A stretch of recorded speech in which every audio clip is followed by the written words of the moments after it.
Très chers téléspectateurs de Télé Bumba, appréciez nombre de l'élo, aux alliés rapides, une fois de plus, pour se rencontrer dans l'épisode Oyo, Télé Bumba officiel, votre chaîne YouTube des moments, Oyo et pour promouvoir l'activité à Bumba.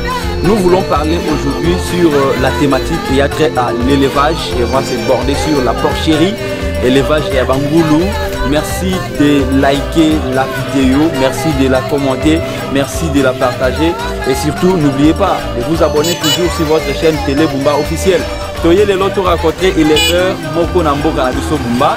Toye ba comment élevage yangoulou et salemaka na mboka na biso Bumba. La porcherie, élevage wana ya litomba vraiment ngulu na Bumba.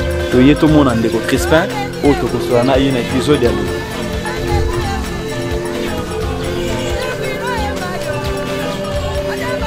Deko Crispin, Crispin Gombe aux alliés éleveurs, Télé Bumba officiel à Yelelo pour visiter Bino, Benjamin Moussala ya élevage, Yangoulou et Salemaka na Bumba. Tu vois qu'on a accès à Rotanaka, tu te mona mama comme sous.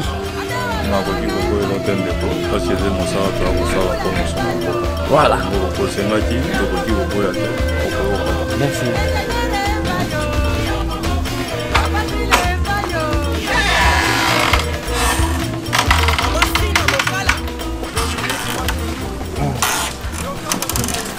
Ok. Bandeko ba téléspectateurs et à Télé Bumba. Tozana Kati. Na évité bon, na robe na ngondako parce que yozana ba terme technique nango. Espace au Tozana Kati awa oza ko aider biso pona élevage ya bangulu. Comment to robe nango s'il vous plaît? Benyango mingi porcherie. Dans ndako ngulu e bengami porcherie na terme technique. Voilà, ndeko Crispin Gombe aux alliés éleveurs. Ozwa likanis ya kosala porcherie pona koboko loko bangulu na Bumba na ba ane nini pe pona nini souci wana ya kosala élevage mingi yo poni ya sosote ya ngombe te ya batabate me ya ngulu. Merci ndeko ya liboso nano naze passionné na élevage parce que na commission bino na ndako ngulu naze na moi ndambo ya ba mabata sima naza pe na pigeon nazali ko essayer nyonso tout. Pendant moi, comme je expliqué mon cœur, nous allons étudier en développement rural. Il y a un moni dans le développement rural total que l'on a surtout pour développer Mboka. Donc l'élevage en goulou et l'élevage moko ils allient na importance makasi na milieu parce que les gens na Bumba Mboka zo comme monene zambeza li sous-terre misuni ya nyama penza ya kolia boye po kutala nango eza matata. Donc il faut tout recourir dans les animaux domestiques. Alors ce qui ngala ndima ko sala ngulu eze pona prolificité nango donc kobota nango elele o ezali ko permettre ngai na sala ngo épargne ya famille na mi aider nango na ba investissement nanga songolo pakala do moni na lingaki na tia ngulu olie ya ba élevage kwa ya taba mabata pesa li moi bien mais ngulu eleki malamu Au toucher aspect moko lobi kobota na yango ebotaka mingi na mbula moko ngulu ko kobota combien de fois? Ngulu na mbula moko ebotaka deux fois. Deux fois. Et ndenge na lobi reproduction nango ezalaka mingi na kobota moko ngulu akosala entre 7 à 10. 7 à 10. Ozomona ke na mama moko na ane mobimbo kozwa 14. Bana oyo na au moins 14 bana au moins oyo koki ko aider quand même au sala mo ba besoin et à la familiale et à la tour koki ko sala donc avec yango c'est quand même un peu économisant façon ya ko protéger boy ndenge na chambre ozwa omona mo parce que tout quand c'est que ozalaka salle moko monene boy ba ono so ba fandi na kati. Oui, ça fait vers les années 2005, la bande a connu un le journal Économie en France et le 4, dans TV5 du monde. Alors, quand on va voir qui s'est à côté à la porcherie, la bande a impressionné. Malheureusement, pas moyen. Alors, quand on a dit que ça, que na ville ici à Kobandango, en 2008, tobandaki na système rudimentaire ya biso omonaka moto atongi mwa enclos atie kaka nyama wana azopesa ye biloko kaka oyo eza ya posa ya motema na ye. Alors avec ce système nasali nango pas moins de 5 à 7 ans oyo nabandaki mpenza kose ressaisir te nde nsima nayaki kofanda nakanisi baémission wana ya France 24 nazwi badocument et surtout que réseaux sociaux ekomi eyedaki ke tokota toluka toyeba ndenge nini tokosala po ete nyama ebika malamu nde yango moni totongelaki yango ndako oyo po epermettre quand même une bonne reproduction et puis un bon encadrement ya nyama. Voilà, Ndeko Crispin, je pense que to continuer masolo na biso libanda po totika pe bangulu mwa kimia mwa mituna misu pe ezali libanda oyo esengeli totuna mpona oyo etali porcherie. Oui, merci beaucoup. Tant mosusu pe tokoki kokende bongo mais sans que tozwa mwa baéclaircissement. Lokwa awa so ozomona eze bamama oyo baza na bazemi donc oyo babengi bango baturi gestante bango nde baza kozela keta na bango koka po babota yango moni kaze na bango koto oyo bato baza na gestation bakobota kala mingi te bango tu misato bango nyonso misato on peut espérer que ndenge olobaki 7 à 10 moko bango komisa 6 toza déjà na 21 bana ok proche babasa bango oyo ezali na mosala yango moni azali moko nano kaka ye moko donc azalaki na mokolo azali liboso na ye compte tenu ya age nde toyaki kosala lokola koremise to kolongola ye po topesa oyo ya sika azali kolongo donc so moni mpe pembeni ye mama wana deja na mwana wana moko tote po aluka zwa complema ope alukala na bandeko ni ndenge baza kote kote mosusu ya kokuta bango bazali na attente ya couplema basi oyo nyonso baza kozela nde nini bazala couple epana mobali kaka moko wana po te bango mpe bazwa zemi parce que ntango oza kosala mosala il faut koluka kochronométre yango moni tosali mpona kochronométre yango ke ndambo babotaka ekoyeba mpe ke ezalaka meme na proximisation te do batonda place mobe na porcherie wana te eleki moke ngambo kuna ya suka eze place ya détente na bango détente na bango lokwa na fungoli okomona bango babimi baye koto wana mpona komi détendre ete soki mama oyo aze na zemi epabwe aboti po abima epabwe na détente toluka nano toteya awa po azela mwa moke nde nsima tobimisi ngambo oyo po ayeba komi détendre donc mwa molongo ezala na kati yango wana na porcherie selo banotion ya kise oyo tozali komeka nde nini to faire développer nango bumba na biso. Ndeko Crispin mpona survie na bango eloko nini opesa bango neti biloko ya kolia puisque toyebi na batango ya kala topesa ye bangulu kaka mo bamatiti tobuki bamatiti tozolesa bango survie mpo bafanda santé kitoko boye biloko nini obongisaka mpona bango.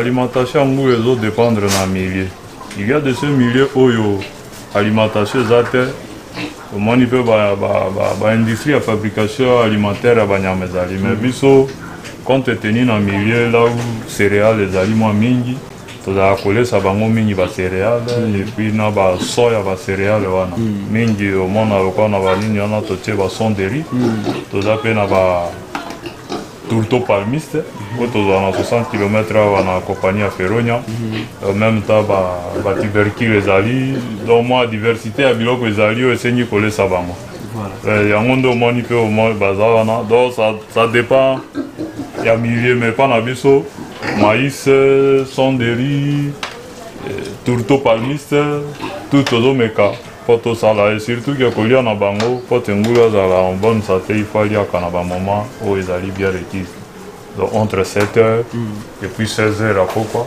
sopesi biloko eze malamu. Par rapport ya race nini ya bangulu tozoutilize awa na kati ya porcherie oke mingi naze na balarge white large white eze barace moko importé oyo tozwa yango na nzela ya compagnie Siforco et en plus misu eutaka bakisangani comme par exemple oyo omoni wana eze barace oyo eutaka na Siforco compagnie na biso ya Oui, kataki banzete awa yende moto amemelaka biso nango oyo afandi na se wana azeyo auta Kisangani na Kisangani na baporcherie kuna deja mwa nini esalema nde omoni tozwaka bango toimporte bango bongo mpasi ya koeleve race locale eze mwa mpasi mpona productivité epuis croissance na bango. Tomoni baappartement nyonso me awa tozwaki explication nette nango te awa eza mpona nini? Oui, awa ezali case réservé mpona maternité donc mama ya ngulu alingi abota eki namoni periode ekomi pere na akatisa ye aboti na kati epaboye moko po azala na bana na ye mpona koevite écrasement ya bakolo oyo bazali déjà na mama na ye voire même cannibalisme donc bakomaka koliana na kati na bango soki bana mosusu babeli bongo. Bien, alors tosisi visite guidée ndeko Crispin tozalaki na kati matondi na yo d'abord ndenge oyo yambi Télé Bumba kotalisa biso élevage porcherie tomoni na kati ndenge ezali na batelespectateur nyonso.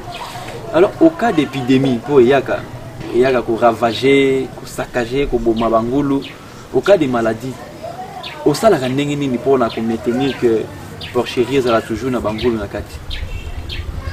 Oui, merci ndeko motuna oyo ezali mpenza nde na importance makasi yango wana tomonaka meme partout même mpona biso bato mpona koprévenir bato na maladie ezalaka na batraitement moko préventif traitement préventif wana nde ezalaka te moto soki maladie épidémie eye eyebaka kozwa bongo lokola bato toze toujours mpe banyama ndenge babenga biso na philosophie so psychologique l'homme est un animal raisonnable bongo nyama mpe aze ndenge moko okwepa bangulu selo banotion esengami na biso ezali seulement koluka kotiela yango bacondition ezali requise ya liboso. On commença par la construction de omoni totongi ndako wana ndako il faut epesa bango conformité moko ya kofanda ke nyama afandaka mpenza à l'aise et puis alimentation na ye ezala malamu. De par l'alimentation la prophylaxie reste l'élément essentiel donc entretien na bango ndo omoni na pombi wana propriété ezali ntongo olongoli bawese na ye otieli ye biloko alei na pokwa opesi mpe biloko ndenge moko. Alors ndenge ezangaka te mwa bamaladi misu mike mike ezalaka koakompagne bango mwa batraitement préventif ezali epuis curatif mpe ezali na bakisi ezali spécifié ya usage vétérinaire bongo tomekaka tosala yango nyonso tu na prophylaxie nano tozalaka kotelemela po te maladi ekota te.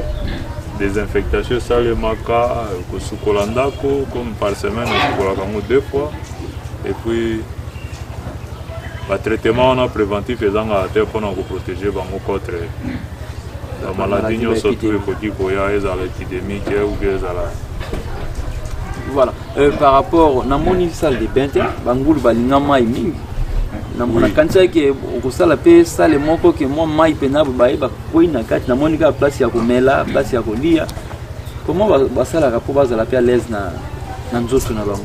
Bon, le vrai problème ezalaka kodépendre na espace yo bino mwa bomoni ndenge nalakisi bino naza na espace ya 7 mètres sur 5 donc 35 mètres carrés mpo nakoki mpenza te nasalela bango mpe penoir. Alors ngulu normalement azalaka na besoin mpenza ya mai ya kosukola te ngulu besoin ezalaka ya mai ya komela de soki akomela mai bia ozala mpe bien et à condition korespecte construction na mpe respecte batempérature soki babenoir ezalaka mingi ezalaka na bisika oyo température eze mpenza respecte te. Comme chez moi omoni wana abreuvoir natieli bango ezi abreuvoir oyo nyama ya monene akoki mpe afanda mpo ami refroidir donc naluka na combine yango ndenge wana ezi abreuvoir baignoire. Voilà, Ndeko Crispin, c'est une bonne idée, une bonne chose. Pour ça, l'élevage, Nabumba, la porcherie, c'est à louer, à féliciter. Maintenant, vous allez vivre moto na façon na ye, yo za élever na ndenge na yo, na lupangu na yo, nga pe kune pa na nga, ou soit bosala déjà groupe moko union moko ya bino ba éleveur ya Bumba. Oui, dans le cadre de l'association sans but lucratif, il y a ONG, ils doivent dépendre d'un groupe de Baosala. Comme il y a l'association des éleveurs libres, on peut parler sur l'élevage, on peut parler sur les difficultés à l'élevage, comment on peut remonter les difficultés, les obstacles, surtout. Et puis moi, je suis élémentaire pour aider les gens surtout basés dans moi kaka. Nandenge te bami bimisa na kati na kaka wana. Poto yeba na koloni sa. Sinote nde na lobai na début misunyeza matata bon biso na territoire ya Bumba po motali ya mosuni po ezala mingi. Sauvage penza zo simba lisusu te parce que déboisement eleki. Est-ce que vous pouvez rassurer les investisseurs que ceux qui m'ont envoyé pour payer Sabino, par exemple, Baras, toi, Pessino Bambongo, pour bosser l'élevage et suivre mon nez, vous pouvez vous organiser dans le cadre de l'association pour bosser et puis rentabilité. Oui, c'est ça le vrai problème.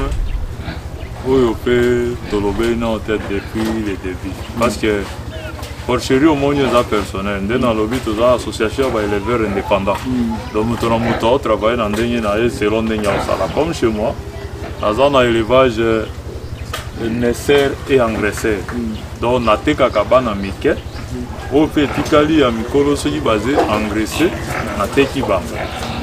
Donc, ils ont une rentabilité, comme on est ce qui doit arriver dans le ça et parce que l'investisseur à Koikoya et l'investissement, vous connaissez, il y a un nombre, moi 4-5 femelles et pas dans le oppose à 20 femelles et 30 femelles. Là, on va reproduire. Avec une bonne alimentation, après 6 mois, vous avez un port de 100 kg. Vous pouvez cailler dans les conditions normales et puis vous avez que ça, l'économie va bien. Sur place, na Bumba, tu as ngulu moko ndengwana ya munene bon na combien? Tu peux estimer? Bon, le coin ngulu moni wana na c'est à $150 exact. C'est à $150 non. Donc ça paye, hein? Ça paye. L'élevage des porcs paye plus que même na yebite ceux qui na koyi ko tia lo wana Bumba presque ba élevage surtout parce que ngombe kozela ye après 3 ans nde abandi ko bota. Tant on a dit que Bota, pour te cailler malade, il faut 2 ans et 5 ans. Mais ça fait 5 ans. Mais ce qu'on dit, Ngoulou, après 8 mois, on a dit que Bota. Tant on a dit que Bota, tu as comme ça 5 ans, ça a déjà plus de 5 fois. Là, vous êtes rattrapé dans tout. Vous êtes rattrapé dans tout. Donc, ils ont la facilité à cause de l'eau. C'est ce que nous cherchons même. Que les investisseurs vont à l'école. Nous avons vu ici. Par ça, l'ingati a kabola banyama. Il y a quand même été pas nanga. Asombi bangulu bawa ake ko kabola yango. Do azuzu ndengo na ezala karita sipia kabola ki ya kenda inde na kisangani la uba porcheria minene zali. Asombi aya kaboli yango wana mboka. De ceux qui peuvent investir à Koya pour le territoire à Bumba. Et vous allez esengo mingi pour la population là où viande d'origine animale et surtout il y a porc et vous avez na 40 c'était voilà abato bakolia musulman bien ba investisseur boya ko investir na élevage na Bumba oyoki nego Crispin ngulu moko pas moins de $150 américains, pas moins de 150. Venez investir à Bumba Zamboka na bino. Alors ndeko Crispin Ngombe ba difficulté nini okuta na kana yango to pe aussi okuta nango depuis au banda élevage. Oui, difficulté à Bumba d'abord comme territoire parce que tu as travaillé dans un milieu où ils allaient bien reconnu Bumba. Vous avez eu lieu dans moyen de transport. Donc tout ça a approvisionnement il y a biloko. Donc la tourteau palmier c'est qui est un élément très essentiel dans la nutrition en Angoule. C'est un élément protéinique. Autour à 60 km. Donc vous avez un état de route vraiment dérangé. On peut avoir ça le quoi comme à part cela, politique et vente en Angoule na Bumba. tobandi nde kobunda nango moke moke pour que ezwa mwa nini avec la construction ya abattoir moderne oyo parsa asalelaki biso nde tobandi kosala lokola mwa kochange ezoyeba mpe na kopesa biso mwa makanisi ya kotombola quand même élevage yango na territoire na biso ya Bumba.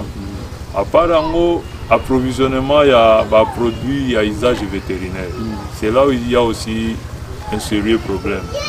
Donc awa na Bumba mpona zwa kisi ya ngulu to ya banyama ifo natinda Butembo, Kisangani ou bien Kinshasa. Le sur place awa pharmacie vétérinaire penza ezate. Mais tout le monde a qui na abattoir au basali wana ba komi pharmacie vétérinaire. Oui. Bazoteka ba kisi yango te. Ekangama kala compte tenu na éviter penza nde moto yango justifier yango. Mais il s'est fait que awa na Bumba les gens ne comptent pas tellement pour investir pour n'importe. Biso tozi courage wana. Isenga bato ba accompagner biso moto ya che pharmacie si m'a fait kangami éviter d'autres dans la difficulté moi makasi. Yango moni la plupart des cas au les ganabateurs okuti bangulu eza kokufa mingi wana ezali mpona nini ba médicaments appropriés les penza curatif mpona maladie moko songo les vétérinaires tantonnent souvent mpona ba traitement wana. Mais je me rappelle quand on était encore tout petit, tobanda ko funda ke ngulu ezaka na eloko moko on appelle ça tenya. Oui. Sincèrement, est-ce que bangulu elle lelo pe bazana ba tenya wana? Non, les techniques évoluent déjà. Tenya est penza difficile parce que même le lot pour kuta penza ba tenya soana et pas na ba nyamate ou kuta ka ba veille. Et na ba médicaments ezali ko été même tanzolo ezali ya usage humain. So pesingulu nango forte dose ko bomana tenya wana nyoso.